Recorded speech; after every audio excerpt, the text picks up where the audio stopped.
मान लो कि ये डेटा है, मुझे एक नए शीट में चाहिए। अच्छा, ऐड कैसे करना है नया शीट, ये बहुत आसान है। ये आप यहाँ पे प्लस साइन पे जाते हो, इस पर क्लिक करते हो, नया शीट आ जाता है। इसको नेम कैसे करना है, इस पर एक बार क्लिक कर दो आप, आई थिंक डबल क्लिक किया मैंने, और इस पर आपको नेम करना है। मैं यहाँ पे इसको टेस्टिंग के नाम से रख देता हूँ, ठीक है। यहाँ पे हम टेस्टिंग कर रहे हैं, टेस्टिंग के नाम से रख दिया।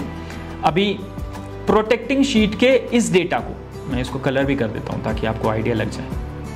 इसको मैं येलो कलर से। अब ये जो डेटा है 35,83,606 क्या है, सेल्स है, हाँ जो भी। इस डेटा को मेरे को इस जगह लाना है। इसको पे मैं थोड़ा कलर कर देता हूँ, इसको दूसरे कलर से कर देता हूँ, ग्रीन कर देता हूँ, लाइट ग्रीन। तो ये मैंने कर दिया। अब इस डेटा को मैं यहाँ पे लाता हूँ। कैसे लाता हूँ आप देखो। आप मैं यहाँ पे लिखूंगा इज इक्वल टू, जाऊँगा अपने प्रोटेक्टिंग शीट पे, यहाँ पे मैं इसको सेलेक्ट करूँगा और मैं कर दूंगा एंटर। क्या किया मैंने, फिर से दिखा देता हूँ। यहाँ मैंने लिखा इज इक्वल टू, आप देख सकते हो, ओके, जूम में दिख रहा होगा आपको। यहाँ पे मैं जाऊँगा प्रोटेक्टिंग शीट पे, जहाँ से भी डेटा लेना है इस जगह पे आऊँगा, इस वाले सेल से मुझे डेटा उठाना है, ठीक है, और इस पर कर दूंगा एंटर, ठीक है। आपको एक और चीज़ बता देता हूँ जो आपके लिए बहुत इंपॉर्टेंट है, सेल का नेम कैसे होता है। बहुत बेसिक चीज़ है, यहीं पे क्लियर कर देता हूँ ताकि आगे जाके आपको क्लैरिटी रहे।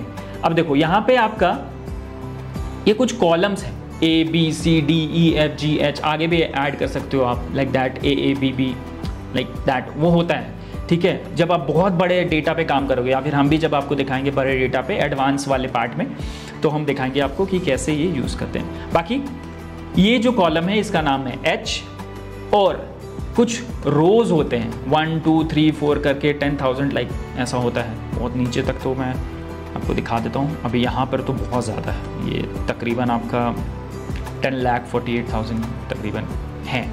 तो ये होता है रो और ये होता है कॉलम। बहुत सिंपल, अगर चाहो तो कलर कर दो आप, कोई दिक्कत नहीं है।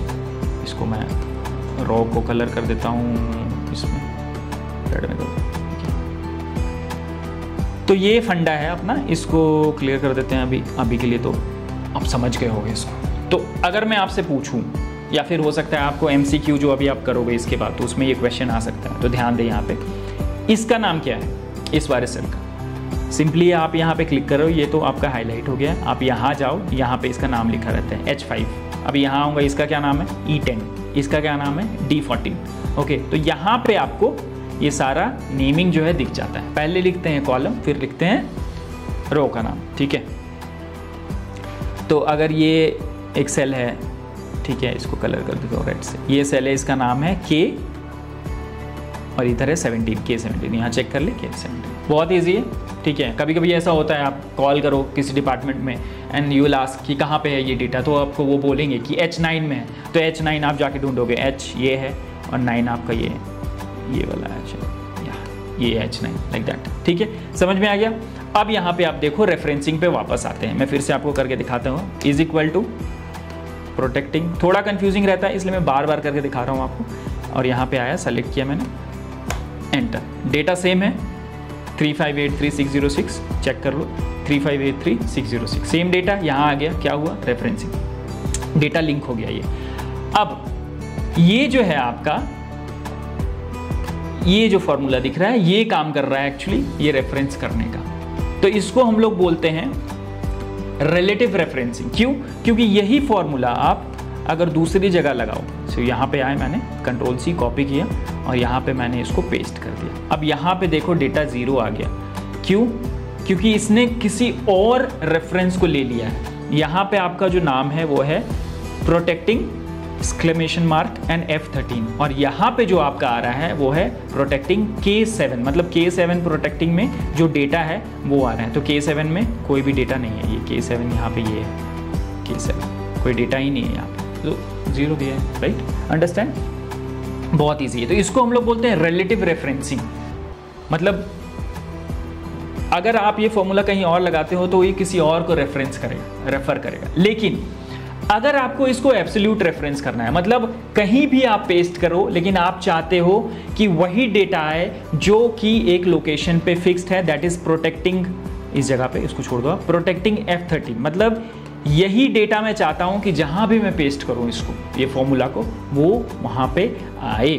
बहुत सिंपल है, इस पे जाओ आप, F13 है, इसको आगे में आप डॉलर साइन लगा दो और 13 के आगे भी आप डॉलर साइन लगा दो। $, लगाया, मामला फिक्स हो गया।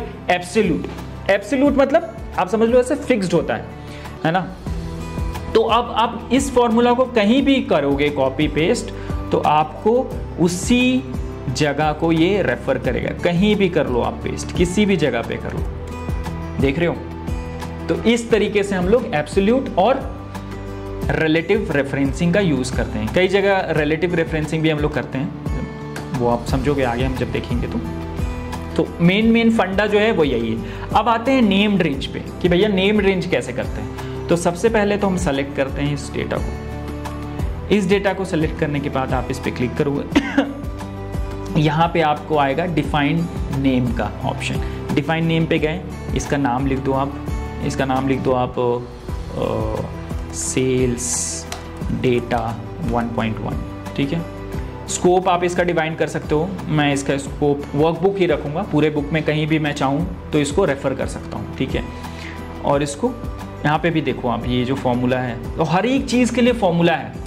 एक्सेल कुछ भी नहीं है, ये एक्चुअली बैकएंड में आपका एक प्रोग्रामिंग चल रहा है। आप जो इसको कर रहे हो यहाँ पे, वो बैकएंड में एक प्रोग्रामिंग हो रहा है, ठीक है। जब हम और डिटेल में समझेंगे तो आपको समझ में आएगा। तो ये प्रोग्रामिंग का एक फॉर्मूला है, समझ लो एक।